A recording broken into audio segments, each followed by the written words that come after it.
কেবলমাত্র রাজাকার আলবদর ব্যতীত সকল বাঙালি মুক্তিবাহিনী পাকিস্তানিরা অবশ্যই সংজ্ঞা বিশ্বাস করত, আর এই জন্যই তারা নির্বিচারে বাঙালি হত্যা করেছে।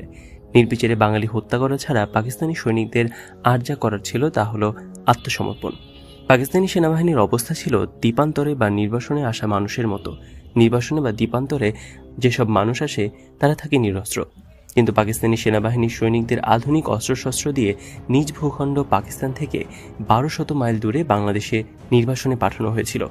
পাকিস্তানি সমরবিদ এবং রাজনীতিবিদরা মনে করেছিল তারা শুধু অস্ত্রের জেরে মানুষ খুন করে বাংলাদেশে দীর্ঘদিন দখল রাখতে পারবে, কিন্তু যেইমাত্র নিরস্ত্র বাঙালি সংক্ষিপ্ত সামরিক ট্রেনিং নিয়ে অস্ত্র হাতে তুলে নিল, সঙ্গে সঙ্গে শুধু শহর অঞ্চল ছাড়া গোটা বাংলাদেশের নিয়ন্ত্রণ চলে গেল মুক্তিযোদ্ধা এবং মুক্তিবাহিনীর কাছে।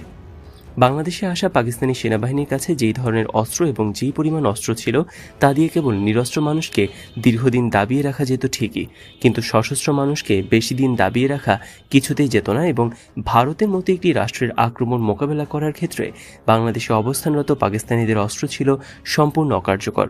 মাত্র কয়েক মাসের মধ্যে মুক্তিযোদ্ধা এবং এদেশের আপামর জনতা অর্থাৎ মুক্তিবাহিনীর দাপটে পাক হানাদাররা রাতের বেলায় চলাফেরা বন্ধ করে দিল। তবে পাক হানাদাররা ঠান্ডা মাথায় একটা পরিকল্পনা দ্রুত চালিয়ে যেতে থাকলো, তা হলো এদেশের নারীদের ধর্ষণ করা। পাকিস্তানিদের নীলনকশায় ছিল এদেশের কিশোরী যুবতী রমণী নির্বিচারে ধর্ষণ করে তাদের পেটে পাকিস্তানিদের জারজ সন্তান তৈরি করা, বাঙালি নারীর গর্ভে পাকিস্তানি জারজ বংশধর বৃদ্ধি করা এবং পাকিস্তানি এই জারজদের দিয়ে বাংলাদেশকে চিরকাল দখল করে রাখা।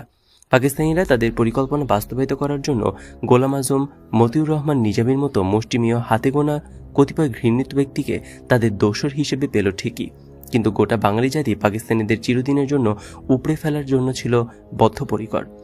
অপরদিকে ভারতের প্রধানমন্ত্রী শ্রীমতী ইন্দিরা গান্ধী সরকার এবং ভারতের জনগণ বাঙালির জন্য বাংলাদেশের স্বাধীনতার জন্য তাদের সকল ধরনের সাহায্যের দুয়ার খুলে দিল অকৃপণভাবে।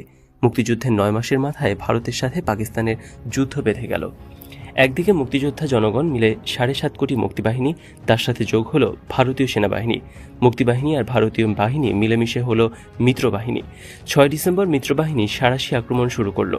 নির্বাসনে আসা দিশেহারা পাক হানাদার বাহিনী মাত্র 10 দিনের মাথায় 16 ডিসেম্বরে অসহায়ের মতো পরাজয় বহন করল। 96,000 পাকিস্তানি সৈন্য জেনারেল নিয়াজির নেতৃত্বে 16 ডিসেম্বর 1971 সালে রেসকোর্স ময়দানে আত্মসমর্পণ করল। এই আত্মসমর্পণের ঐতিহাসিক দলিলে আত্মসমর্পণকারীদের পক্ষে পাকিস্তানিদের জেনারেল নিয়াজি স্বাক্ষর করেন এবং ভারতীয় সেনাবাহিনীর জেনারেল জগজিৎ সিং আরোরা বিজয়ীদের পক্ষে স্বাক্ষর করেন। বিশ্বের দরবারে প্রতিষ্ঠিত হল স্বাধীন সার্বভৌম বাংলাদেশ। মুক্তিপাগল মানুষ, মুক্তিযোদ্ধা এবং ভারতীয় সেনাবাহিনীর প্রত্যক্ষ অংশগ্রহণের মাধ্যমে ছিনিয়ে আনল স্বাধীনতার লাল সূর্য। বাঙালি জাতি সশস্ত্র যুদ্ধের মাধ্যমে দেশ স্বাধীন করে 1972 সালে 10ই জানুয়ারি শেখ মুজিবুর রহমানকে স্বাধীন দেশে ফিরিয়ে আনল।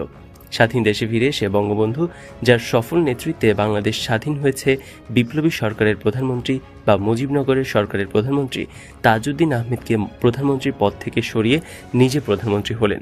মুক্তিযোদ্ধাদের কাছ থেকে অস্ত্র জমা নিলেন। মুক্তিযুদ্ধের সময় যে বাঙালিরা পাকিস্তানি সেনাবাহিনীর অধীনে চাকরি করেছে এবং পরাজিত হয়ে মুক্তিযোদ্ধাদের কাছে আত্মসমর্পণ করেছে, সেই পরাজিত প্রশাসনকে পুনরুজ্জীবিত করলেন এবং দেশ পরিচালনার দায়িত্বে নিয়োজিত করলেন।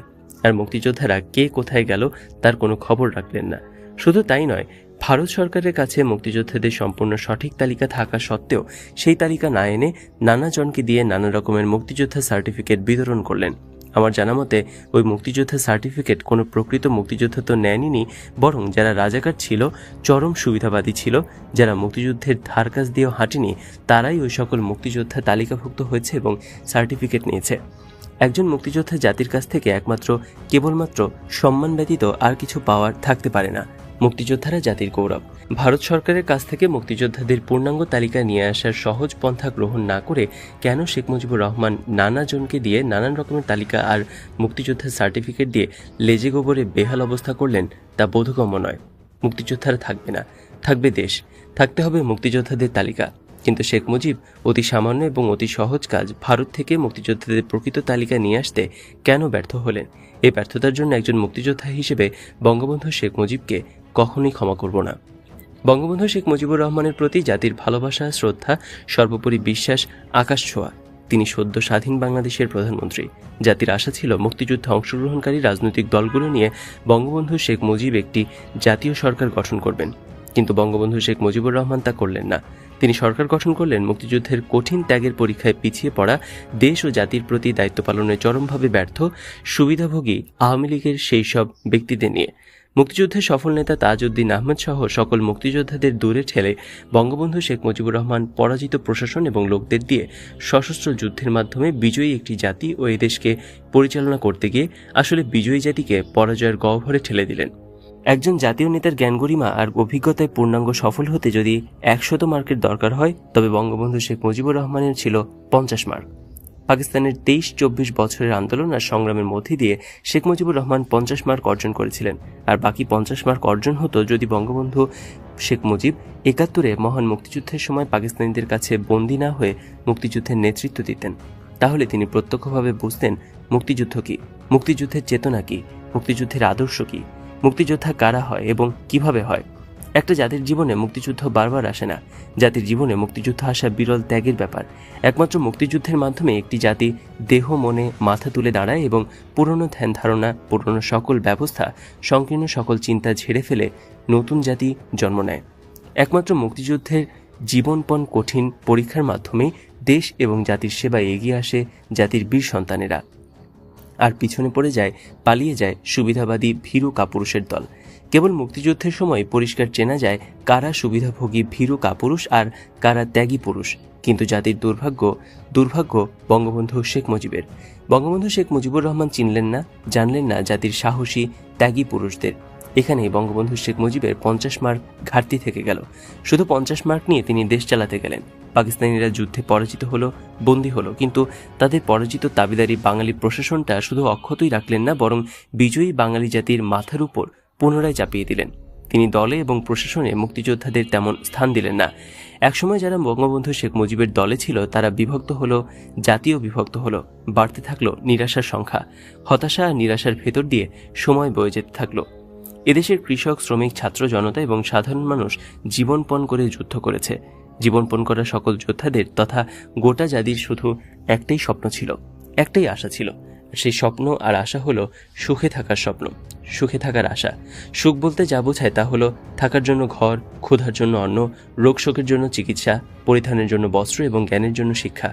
এই অন্ন, বস্ত্র, বাসস্থান, চিকিৎসা ও শিক্ষার নিশ্চয়তাই হলো সুখে থাকা। আর এই সুখে থাকার জন্য এদেশের মানুষ লড়াই করেছে, যুদ্ধ করেছে। অস্পষ্ট হলেও জনগণের আকাঙ্ক্ষা ছিল সমাজ বিপ্লবের। আমাদের স্বাধীনতা সংগ্রামের সমাজতান্ত্রিক উপাদান ছিল, মুক্তিযুদ্ধে সমাজতন্ত্রীরাও ছিল, কিন্তু সমাজতন্ত্রীরা নেতৃত্ব দিয়ে জাতীয়তাবাদীদের উপরে ওঠার আগেই আমাদের দেশ স্বাধীন হয়ে যায়।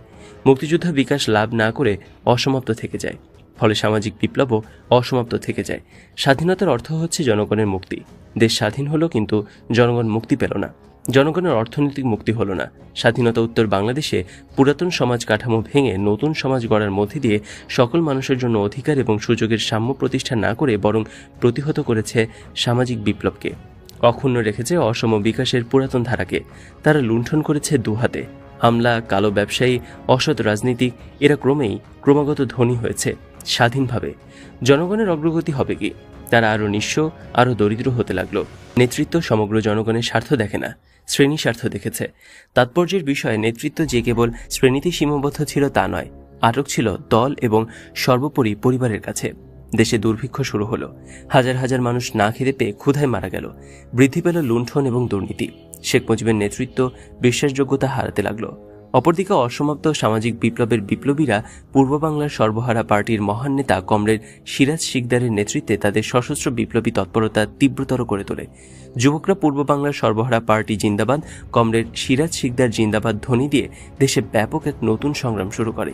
এই সংগ্রামের নাম দেয় শ্রেণী সংগ্রাম। দলে দলে যুবকরা সিরাজ শিকদারের নেতৃত্বে এই সশস্ত্র সংগ্রামে যোগ দিতে থাকে।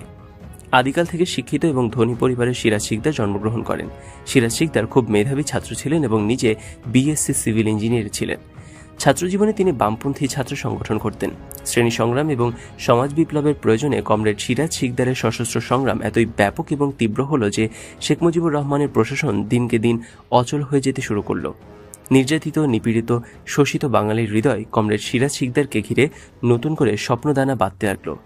1974 সালের 2রা জানুয়ারি সিরাজ শিকদার গ্রেপ্তার, পলায়নকালে পুলিশের গুলিতে নিহত, এই শিরোনামে দেশের সকল পত্রিকায় সংবাদ পরিবেশিত হলো। পুলিশের প্রেস নোটে বলা হলো, সিরাজ শিকদারকে গ্রেপ্তার করা হয়েছিল এবং সাভার রোড দিয়ে নিয়ে আসার সময় সিরাজ শিকদার পুলিশের ভ্যান গাড়ি থেকে লাফিয়ে পালিয়ে যাওয়ার চেষ্টা করেছিল। পুলিশ তখন গুলি করে আর সেই গুলিতে সিরাজ শিকদার নিহত হয়। কিন্তু অনুসন্ধান করে জানা যায় পুলিশের প্রেস নোট বানোয়াট। সিরাজ শিকদারকে গ্রেপ্তার করা হয় ঠিকই এবং গ্রেপ্তারের পর বিনা বিচারে বন্দী অবস্থায় গুলি করে হত্যা করা হয়। সিরাজ শিকদারের বুকে মোট 5টি গুলির চিহ্ন ছিল, যা সামনে থেকে করা হয়েছে। কেউ যদি পালাতে থাকে এবং পলায়ন পর ব্যক্তিকে যদি পেছন থেকে গুলি করা হয় তাহলে গুলি পিঠে বিদ্ধ হবে, কিন্তু সিরাজ শিকদারের বুকে বুলেট বিদ্ধ হয়েছিল। তিনি মেহনতি মানুষের মুক্তির জন্য, শোষকের শোষণ থেকে মানুষের মুক্তির জন্য ব্যক্তিগত সকল ভোগবিলাস, সুযোগ সুবিধা বিসর্জন দিয়ে সর্বহারা শ্রেণীতে মিশে গেলেন। নির্যাতিত, নিপীড়িত, সর্বহারা মানুষের অধিকার প্রতিষ্ঠার জন্য ঘর সংসার, আত্মীয় পরিজন, আরামায়েশ ত্যাগ করে সমাজ বিপ্লবকে নিজেকে সম্পূর্ণভাবে উৎসর্গ করেছিলেন। মানুষের জন্য এমন উৎসর্গকৃত প্রাণ কমরেড সিরাজ শিকদারকে বিনা বিচারে বন্দী অবস্থায় নির্মমভাবে, নিষ্ঠুরভাবে হত্যা করার পর শেখ মুজিবুর রহমান পবিত্র পার্লামেন্টে দাঁড়িয়ে দম্ভের সাথে বললেন, আজ কোথায় সিরাজ শিকদার? এই ঘটনার পর শেখ মুজিবের দেশপ্রেম, মহানুভবতা এবং আইন ও বিচারের প্রতি শ্রদ্ধা প্রশ্নের সম্মুখীন হয়ে পড়ল। মানুষ ভাবতে লাগলো, শেখ মুজিব যদি একজন দেশপ্রেমিক হন, একজন বীর হন, একজন মহান নেতা হন, তাহলে কি করে আরেকজন দেশপ্রেমিক এবং আরেকজন বীরকে, একজন সর্বত্যাগী মহান নেতাকে বিনা বিচারে বন্দিশালায় গুলি করে হত্যা করতে পারলেন? আবার জঘন্য অন্যায় এবং কলঙ্কের কথা পবিত্র পার্লামেন্টে দম্ভের সাথে শেখ মুজিব কি করে বলতে পারলেন? 1975 সালে শেখ মুজিবুর রহমান প্রধানমন্ত্রী থেকে রাষ্ট্রপতি হলেন। দেশের সকল রাজনৈতিক দল নিষিদ্ধ ঘোষণা করলেন এবং প্রতিষ্ঠিত করলেন একদলীয় বাকশালী শাসন ব্যবস্থা। শেখ মুজিবের বাকশাল ছাড়া অন্য কেউ কোনো দল করতে পারবে না। সরকার নিয়ন্ত্রিত 4টি সংবাদপত্র ছাড়া দেশের অন্য সকল সংবাদপত্র নিষিদ্ধ ঘোষণা করা হলো। জাতির বিভক্তি গেল না, আশা নিরাশার মিশ্র প্রতিক্রিয়া বইতে লাগলো। 1975 সালে 7ই জুন বহু মানুষ, বহু পেশাজীবী সংগঠন বঙ্গবন্ধু শেখ মুজিবুর রহমানকে বাকশাল করার জন্য প্রবল বর্ষণ উপেক্ষা করে অভিবাদন জানালো। সরকারি মালিকানায় নেয়া দৈনিক ইত্তেফাক সহ 4টি পত্রিকা ছাড়া বাকি সকল সংবাদপত্র নিষিদ্ধ। শেখ মুজিবের নেয়া নতুন একদলীয় রাজনৈতিক, অর্থনৈতিক, প্রশাসনিক ব্যবস্থা সম্পর্কে রাজনীতিবিদ, সাহিত্যিক, সাংবাদিক, সামরিক, বেসামরিক ব্যক্তি সহ দেশের সকল নাগরিকের কিছুই বলার সুযোগ থাকল না। সর্বত্রই নিস্তব্ধতা।